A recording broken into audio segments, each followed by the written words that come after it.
Hello again, Struckweb. Here I am finally a little late, but still doing the video about the Diablo 4 Season 1. Called Season of the Malignant, also known as Season of Bare Bones, as I've dubbed it because there's bare bones content, new content added to that season, just a measly mechanic and a bunch of new items, and that's it. The first season of Diablo 4 already very disappointing, but some of you out there might enjoy it and play and participate in it.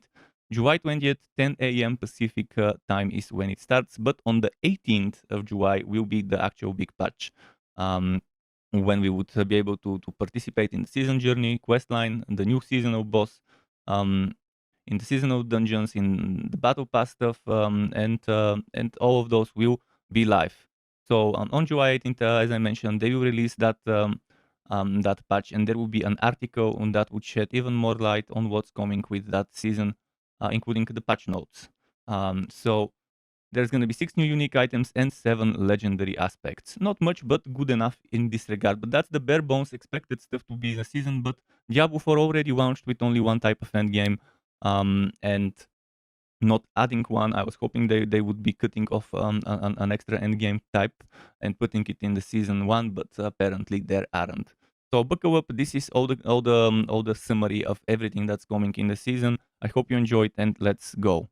So what does the season of bare bones bring?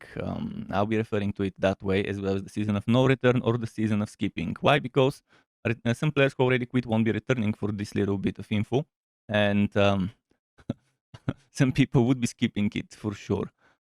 So the season of the Malignant, a deviant form of Lyric sinister machinations has given birth to a new threat, Malignant monsters. That's the whole team. These decaying abominations roam Sanctuary in a frenzy, mindlessly attacking anyone in rage without hesitation. Wanderers will investigate this mysterious malady in a new questline with the help of Cormont, a former priest of the Cathedral of Light who also trains you to capture the malignant hearts, fueling these foul beasts and convert them into build-altering powers. The malignancy that's taken hold of the burning house's armies cannot remain unchecked. You must snuff it out at the source before all of Sanctuary becomes its trowel. So yeah, that's pretty much it. There is that malignancy. We kill those basically corrupted malignant monsters, and they have a chance. Not a chance. They actually drop that heart, and then you click the heart, and the heart makes you fight a brutal monster, a stronger version, not brutal, because it can't. It's not always brutal, but a stronger version of that monster. And once you defeat it, then you get a heart as a drop, and that heart you can put into jewelry sockets, special jewelry sockets. So how does this happen? How do we get stronger in that malignant season? How do those hearts work? So to keep up with the relentlessness and animosity of malignant monsters, you need to turn their hearts against them. Slaying partly corrupted enemies, a type of malignant monster, will drop a malignant heart. This can be captured by performing a ritual with the Cage of Binding, an item acquired during the season's questline. Partly corrupted enemies are an unruly sort and won't go down easily. Trying to capture the heart will cause the partly corrupted enemy to be reborn as a fully corrupted enemy. If defeated, those amalgamations of rot will drop a version of the malignant heart that can be placed into special infested sockets in your jewelry in place of a normal gem. And there will be 32 malignant hearts across 4 categories that will provide new unique bonuses. And as you encounter more menacing malignant creatures, so too will the strength of their malignant hearts grow. There's much more to share on the season's team, and we cannot, and the developers cannot wait to share more in the future, which would be again with the 18th of July's patch. So what exactly is that? So there's 4 categories. If I'm not mistaken, it was blue, red, green, and white. So if it's 32, probably there's 8 per category. I think they were brutal, and some other names like that for those categories. And there's so different types of monsters and different types of SWAT sockets. Blue monsters drop blue sockets, red monsters, red sockets, and so on. By sockets, I mean hearts that go into the sockets. And there's going to be items as well with those sockets. So they would drop items with such types of sockets on them too. Yellow items, legendary items, uniques, whatever, with such sockets. The thing is, you also can create a socket if it's not already wrote, and that will randomly route that socket to a certain type. And here is where copying Path of Exile hasn't been done properly. If they're gonna copy Path of Exile, they should have copied properly. You know, in Path of Exile, you can change the color of sockets. Well, so far they haven't confirmed anything about changing sockets in Diablo 4. And there's going to be extremely easy way to change sockets if they allow us to remove a socket. So yeah, you add a socket, it's blue, but you need a red one. What do you do then? Well, you grind for a new item that is the same one, with the same good rows, but with red on it. Well, that sucks. The better way to do it is you get an item, you want a socket, you add a socket, um it's blue. Fuck, you want a red. Okay. Remove the socket from the NPC and then re-add it until you get the right color. But Blizzard don't want you to have this easy of a time, so you're fucked. They copied a nice feature, but they didn't copy the quality of life of such a feature. So now you're stuck with grinding even further to get that perfect, nice item with at least 3 out of 4 good affixes. And now on top of that, you want to have the right proper socket color. Again, it's only for the jewelry, thankfully, that this system happens, but it's definitely going to be extremely annoying and difficult the way they've implemented this. So how will we focus farm and target certain things? There is something called malignant tunnels. Those are highly replayable dungeons, teeming with fearsome foes to eradicate. You would scour this dank system of tunnels for the catalyst of malignant monsters and go toe-to-toe against Varshan the Consumed, the newest boss battle if you dare. And that would be one of the best places to acquire those hearts. Obviously, you would be able to acquire hearts in other places, but this new boss battle would be it. Now, how would seasonal characters work? When the season starts, um, you would want to do certain things. First of all, some of the renown will carry over. Yes, just some of it, and just the easy ones, such as Altars of Lilith and the map exploration. So you would want to log in with the character or characters that have done the most in those areas in terms of exploring the map, the world map, and exploring the Altars of Lilith. Starting on the 18th after the patch, you would want to work on the character with the most progress or characters with the most progress in those areas so that this could be migrated. Yes, definitely good, good implementation. Well, it's better to have this implementation than no implementation of this. But I'm extremely disappointed that they kept saying renown would be carried over, renown would be carried over. Then suddenly they backtrack on their words and say only certain renown would be carried over. And it's definitely not motivational to know that only the easy renown stuff is carrying over rather than side dungeons and for the legendarium and not legendary for the Codex of Powers and the side quests. The most annoying ones don't carry over, sadly. So to participate in seasons, a new character must be made again. But again, if you want to make that new character and want it to carry over that progress, first you would need to log in on your old characters just to propagate the migration. But you must have completed the campaign on either the Eternal or Seasonal Realm with at least one character. So if you haven't, go do it right away. Once you have completed the campaign, any seasonal character will be able to start the game with the option to skip the campaign, your mount available immediately, and all previously discovered Altars of Lilith and the corresponding renown to them, and as well as all the map reviews and the corresponding renown for them. This gets you the first two things of the renown bar. The extra skill points, the first batch of extra skill points, and the extra potion slot. So you only start with the bare bones minimal bullshit 5 skill points and 5 potion slots.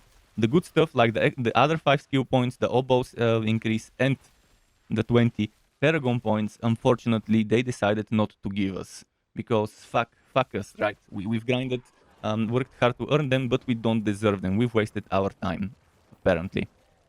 Once the season has ended, the character you made and its progress will be transferred to the Eternal Realm. All items you collected, including in your seasonal stash, will be transferred too. You can take this character into Sanctuary whenever you please, but season-specific features such as Malignant Hearts will no longer be accessible. So what happens then? What's the belief behind seasons for the Diablo 4 team? They believe the following thing. Seasons provide us with an opportunity to introduce innovative gameplay mechanics into Sanctuary for a limited time. Because seasons reset, we can create crazy, fun season teams in a vacuum without needing to worry about balancing it with the mechanics introduced in past or future seasons. We start from a strong Eternal Realm baseline and build up on top of it. Yeah, okay, I agree about that. That's decent. Or if only the strong Eternal Realm baseline existed, with one type of endgame only, which is Nightmare Dungeons, that is far from a strong baseline. You need 3 types of endgame for a strong baseline, ideally 5. And all of them should be equally rewarding and reward all types of stuff that's needed, such as glyph experience, such as the Helltide rewards. All that should drop from all those types of endgame. Not this endgame for this stuff, this endgame for that stuff. That's bad. Seasons also are a place for players to explore and tinker. We encourage you to try a new class or different builds for a class you've grown fond of. Our seasons are a chance to get creative while demolishing demons. Well, if that was the case, you would have reduced the respect costs and even better, just remove them for fuck's sake. But yeah, if you make them negligible compared to right now where you need millions, and again, even at high levels, millions are not that easy to farm unless you're some hardcore grinder that doesn't reroll or do anything else. So yeah, they say they want to encourage us to try new stuff, but they don't provide us with the means. Why would I want to try new stuff if the respect cost is extremely expensive? Why would I explore and tinker if it's so expensive to respect? And that's just for the respecting of skills and paragons, let alone the cost of rerolls and stuff like that. They're saying that they present an equal playing field and are designed for new characters to conquer the nightmarish challenges brought on by a season's team and to progress through the seasonal journey together. Now, speaking of the seasonal journey, what is it about? Well, you earn rewards with the seasonal journey, and then there's the battle pass stuff too.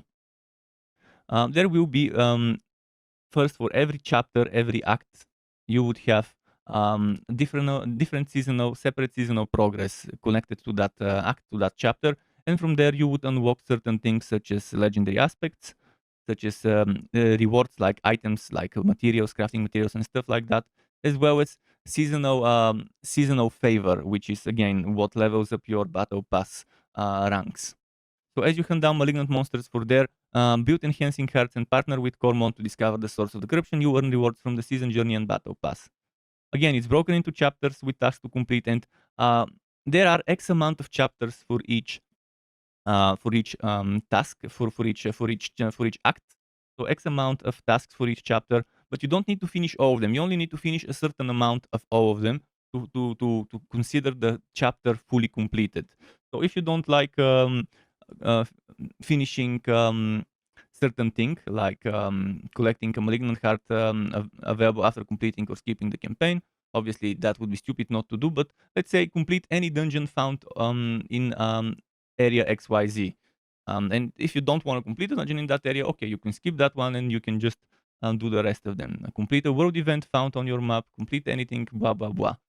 Collect Gao Vine and so on. So yeah, it's a bunch of stuff that thankfully you don't need all of it done and you can just do some of those tasks. What is good to know is that the new legendary aspect, the mastery title, and the scroll of amnesia, again, they want you to respect, but they only give you one-time use, one scroll of amnesia per character. I'm not sure even if there's a way to create multiple characters to earn multiple scrolls of amnesia. But you apparently would be able to take this scroll of amnesia, which provides a free skill tree and paragon board reset once consumed after that, and it disappears. But you could take this one to the Eternal Realm if you wanted. But I think they should just make Scroll of Amnesia something that has a chance to drop from boss fights or from season from dungeon rewards or whatever, and a permanent existing thing that people can use when respecking, or something that you could even purchase. I think the Scroll of Amnesia is a good item, but very badly implemented. Getting just one and only as a seasonal reward, and it being a one-time use rather than allowing you to use it as many times as possible, sucks.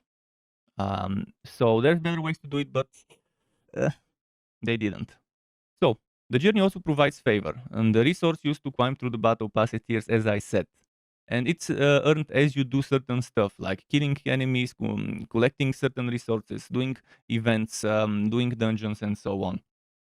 As you level the pass, you will unlock certain cosmetics, and you would also unlock ashes. And on July 20th, 10 a.m. Pacific, that's when that battle pass progress would be unlocked. 90 tiers, 27 of those are free, 69 premium. I don't like when they do it that way, when there is one track and then a bunch of the stuff on that track is walked. The way I like doing seasonal stuff is 2 tracks.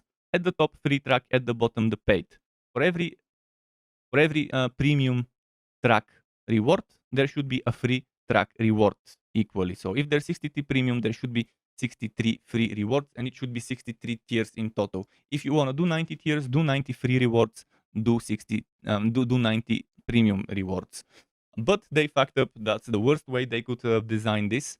And they intentionally did it in such a way so that it's in your face, that stuff is walked as you're progressing through, so that you would feel you would feel pressured into buying the premium version to unlock those cosmetics. What is Smoldering Ashes that I mentioned? As I said some time ago in a different video, it's earned from the free tiers, which can be spent on the seasonal blessings that provide you with various bonuses, such as experience, gold, oboes, depending on the blessing you choose, as well as the seasonal bonus for the season of the Malignant. The bad thing about those ashes is, yes, you do get them from the free track, and tier skips won't let you get them unless you reach a certain level. The first ash you unlock at Battle Pass rank 8, but you need level 40. But let's say you are a character who is a min-maxer and who just doesn't bother with seasonal bullshit and pays for a bunch of tier skips. And then here's where the pay to win comes. If you're such a player, if you're a smart player, you would just focus on leveling and ignore anything seasonal related. And that gives you an advantage over others, because you would be leveling faster, you won't be bothering to travel this and there to do this and that. For the season, you're just paying to win. You're paying for tier skips, and you're unlocking those ashes faster than other people because you're leveling faster than other people. You're focusing on leveling up rather on what the game forces you to do to finish those seasonal things. This is how bad the Smoldering Ashes system is designed, by being something that tier skips would let you reach earlier if you have the level. And again, the if you have your level is not enough of an if to make it not pay to win for the tier skips. Other than that, again, there's many ways that they could design the battle pass in a better way. I've talked about this before. I'm not gonna go into details much about it. Keep in mind, there's something called Awoken Armor Sets, Mounts, and Mount Armor in the as well as Platinum in the premium stuff. And the Platinum, again, you can use in the shop for various things. What is good to know is that those armor sets are class agnostic, meaning every class can equip those armor sets. It's not the armor for the Necro, armor for the Sorc. It's one armor that works on a Necro, on a Sorc, on a Barbarian, Rogue, etc., which is super good. And if you have the Digital Deluxe or Ultimate Edition, you already have your Battle Pass. So you just need to go to the seasonal section of the shop and select the option to activate your Battle Pass to redeem it. And players who did the Ultimate also have the option to skip 20 tiers. If you want to skip tiers without having that extra tier skip, it will cost you 200 platinum per tier skip. The 20 tier skips that come with the Ultimate Edition, again, you probably have to claim them the same way you claim your Battle Pass stuff. That those 20 tier skips would be worth, as you can kind of do the maths, 40,000. No, 4,000. 4,000 platinum if it's 200 per tier skip. 4,000 platinum, definitely a solid chunk of a price for those 20. They probably would sell it in a batch. We'll see. And the next thing to cover is the hellish new looks from the shop, as we said. They're dialing up the heart in the shop with new equipment, armor accessories, mount, and mount armor bundles that will have you slaying in style. Starting on July 20th, you want to pay Tejal a visit to browse her wares. Remember to check back often as she'll update her stock throughout season of the Malignant. One such rarefied find from the far reaches of Sanctuary is the Mother's Protection collection. So there is an image that you should be seeing on your screen right now of how it looks for the Necromancer. But again, each class has their own unique look for that one stuff. So there will be again patch notes on the 18th and a patch on the 18th before the season starts on the 20th. So I'll try to cover that when the time comes too. To get notified when I upload more content like this one or other builds and guides for Wooter and not so Wooter games, you can subscribe to my channel and hit that bell button to not miss out on notifications. As well as keep in mind there's something called memberships on YouTube, which lets you be a paying member for my channel to get access to perks such as emotes and badges made by me, as well as the option to get one-on-one tutoring for the very basics of Adobe Photoshop, Premiere and After Effects. And memberships can be cancelled at any time if you no longer want to be a member. Thanks for watching all the way until the end, Struck Web. Keep it cool until next time, and goodbye.